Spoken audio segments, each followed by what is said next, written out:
하나님의 말씀입니다. 신약성경 고린도후서 4장 7절로 10절까지 말씀을 저와 여러분 한 절씩 하나님의 말씀을 교독하겠습니다.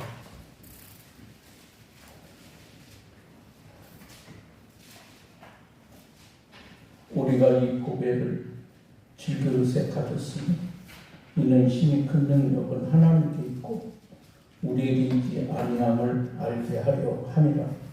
우리가 사방으로 열상을 당하여도 쌓이지 아니하며 답답한 일을 당하여도 낙심하지 아니하며 박해를 받아도 버림받지 아니하며 거꾸로 트림을 당하여도 망하지 아니하고 우리가 항상 예수의 죽음을 위해 짊어지면 예수의 생명이 또한 우리 몸에 나타나게 하려 합니다. 우리 살아있는 자가 항상 예수를 위하여 죽음에 넘겨지면 예수의 생명이 또한 우리 죽을 육체에 나타나게 하려 함이라. 그런즉 사망은 우리 안에서 역사하고 생명은 너희 안에서 역사하느니라. 아멘. 교회 생활은 교회를 열심히 다니는 생활을 말합니다. 주일 예배를 드리고 헌금도 열심히 하고 교회에서 여러 봉사를 합니다.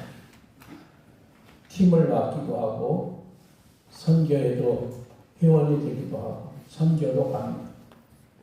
직분도 생깁니다. 그래서 스스로를 열심히 있는 교인이라고 생각하죠. 여러분, 예수 생활이란 무엇일까요?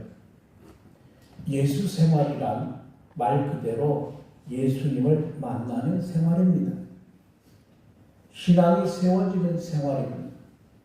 주일 예배에 나와서 말씀을 듣고 은혜를 받습니다. 은혜를 받으면 은혜만 받고 끝나지는 않습니다. 하나님께서 원하시는 삶을 생각해 보게 됩니다.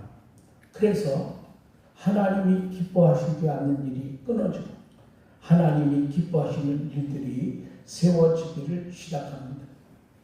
사도 바울은 성도를 보배를 닮은 질그릇이라 부릅니다. 여러분, 왜 질그릇이라고 했을까요? 질그릇은요, 잘 깨어지는 그릇이에요. 우리가 조금만 실수를 해도 금이 가고 깨어집니다. 또한 그 자체로는 아주 보잘것없는 것이 질그릇입니다. 그래서 질그릇은 수리를 해서 쓰지도 않습니다. 금이 가거나 깨어지면 그냥 버리면 끝나는 거예요. 그 자체로는 가치가 없기 때문입니다. 그런데 바울은 성도를 가르쳐 질그릇이다 하지 않았습니다. 이렇게 말했지요. 우리가 이 보배를 질그릇에 가졌으니 이는 능력의 힘이 큰 것이 하나님께 있고 우리에게 있지 아니함을 알게 하려 함이니라. 바울은 성도가 질그릇인데 그냥 질그릇이 아니라 보배가 담긴 질그릇이라 합니다. 겉이 아니라 안에 무엇이 있느냐로 성도를 보아야 한다는 말씀이 아닐까요? 여러분, 안에 무엇이 있어야 성도를 할 수 있습니까? 보배가 담겨야 성도입니다. 그 보배가 무엇입니까? 성도 안에 무엇이 있어야 성도일까요?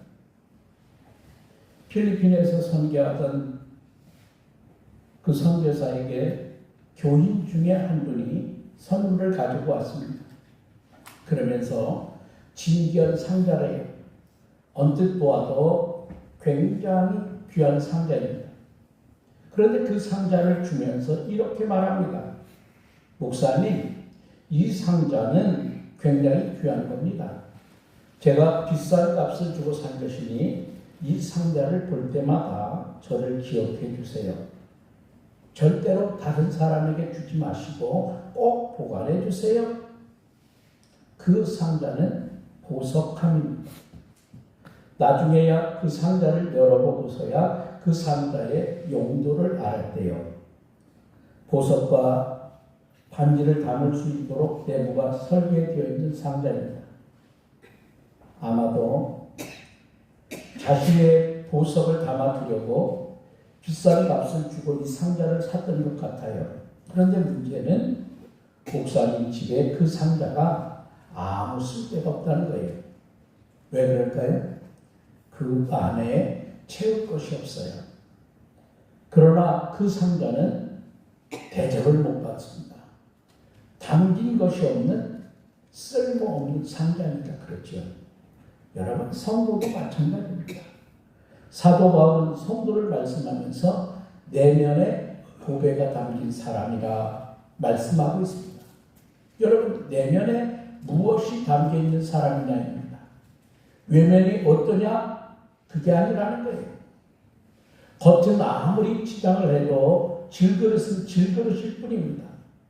겉이 아니라 내면에 무엇이 있느냐가 사도 바울이 말씀하고자 하시는 거죠. 무엇이 담겨져 있느냐는 거예요.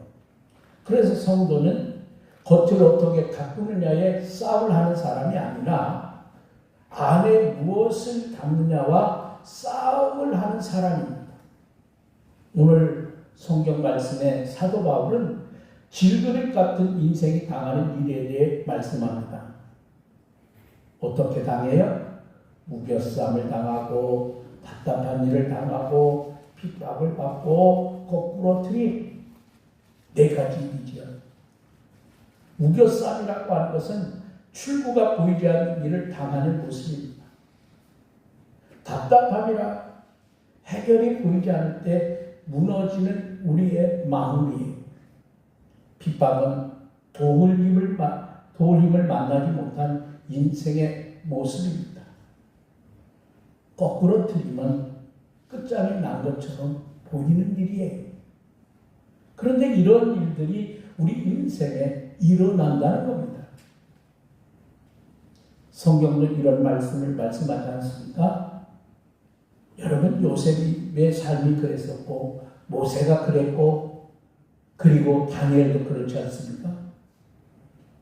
무교싸움을 당하고 답답한 일을 당하고 핍박을 당하고 모든 것이 끝장난 보이는 것처럼 거꾸로 뒤를 당하는 거죠.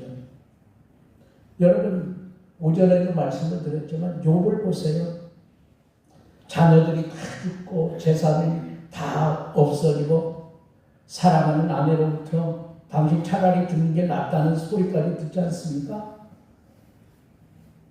욥이 거꾸로 틀림을 당했습니다. 그런데 여러분, 다니엘이 어떻게 됐습니까? 욥이 어떻게 됐습니까?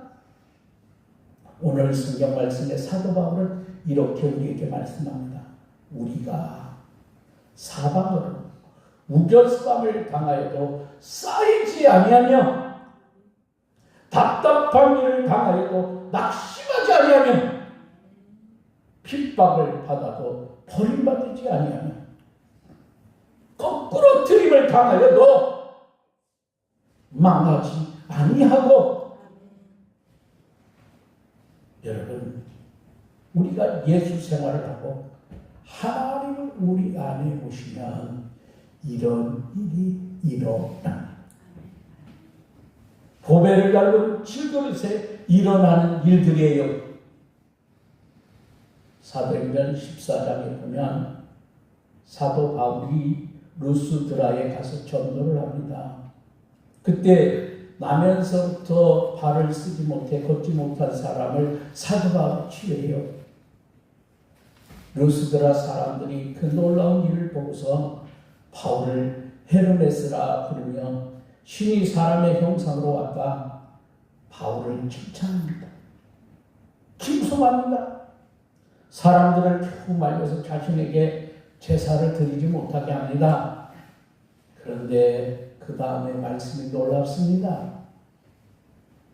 안디옥과 이고니온에서 온 유대인들이 루스드라 사람들을 충동하니 사람들이 이제는 돌을 들어 바울을 쳐서 죽은 줄 알고 가다가 바울을 버리게 해요. 여러분 어처구니 없는 일이 일어나지 않았습니까? 어제는 신이라 하더니 오늘은 그들이 돌로 들어 쳐서 바울이 죽을 때까지 친 거예요. 그런데 사도행전 14장 20절을 보면 바울이 다시 일어나서 한 일이 기록되어 있습니다.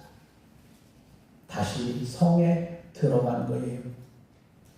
자기를 돌로 친 사람들이 있는 루스드라에 다시 들어가는 겁니다. 여러분, 바울은 왜 그곳에 다시 들어갔을까요? 원수를 갚으려고 갔습니까? 아니지요. 아닙니다. 사도행전 14장 22절에 있습니다. 제자들의 마음을 굳게 하여 이 믿음에 머물러 있으라. 그들을 권면하기 위해서이죠. 무슨 권면일까요? 이 믿음에 머물러 있으라. 그런 권면입니다. 그것이 돌에 맞아 피투성이가 된 바울이 루스드라의 제자들에게 보여준 모습이었습니다.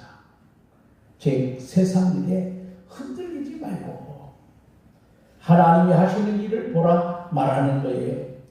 그래서 바울은 루스드라에 다시 들어간 거였습니다. 여러분, 그 루스드라에서 일어난 하나님의 일이 무엇인지 아십니까? 그것은 디모데입니다. 사도 바울의 영적 지도자인 디모데는 바로 루스드라 사람이에요. 바울이 루스드라에서 얻은 하나님의 일입니다. 그저 돌로 맞고 모욕당하고 다시 성령의 인도하심을 따라 들어간 루스드라의 일은 모두 영적 사람 디모데를 세우는 하나님의 일로 세워졌습니다. 보배를 질그릇을 담을 때 일어나는 일이지요. 여러분, 그래서 사도 바울은 이런 일을 생명의 일이라 부릅니다. 10절에 이렇게 말씀합니다. 같이 읽어보겠습니다. 우리가 항상 예수의 죽음을 짊어지는 예수의 생명이 또한 우리 몸에 나타나게 하려 함이라. 아멘. 여러분, 생명의 일이 무엇이에요? 여러분과 제가 예수를 짊어질 때 우리에게서 나타나는 예수님의 일 아닐까요? 여러분과 제가 예수를 모실 때 우리에게서 나타나는 일들을 말씀하는 것이 아닐까요? 사랑하는 여러분, 여러분은 보배를 닮은 질그릇인지요? 기도하겠습니다. 깨지기 쉽고 조그만 아픔에도 넘어지고 일어날 수 없는 아픔을 갖는 그런 우리들의 삶이지만, 주님, 우리는 그냥 질그릇이 아니라 보배를 담은 질그릇이라고 말씀합니다. 겉모양이 중요한 것이 아니라 내면에 무엇을 담고 있느냐가 중요합니다. 겉모습은 약하기 약해 조그만 부딪힘에도 깨질 수밖에 없는 질그릇 같은 우리의 삶이지만, 그 안에 보배를 닮을 때, 예수의 생명을 닮을 때, 복음을 닮을 때 우리는 능력 있는 하나님의 종들이 될 수 있습니다. 우리가 예수의 일로 거듭날 때, 하나님의 영광을 위하여 거듭날 때 우리는 보배로운 질그릇이 될 수 있습니다. 우리 모든 성도들이 보배가 담긴 아름다운 성도, 성령이 충만한 성도, 믿음이 충만한 성도, 축복의 성도들이 되게 하옵소서. 우리를 사랑하시는 예수님의 이름으로 기도합니다. 아멘.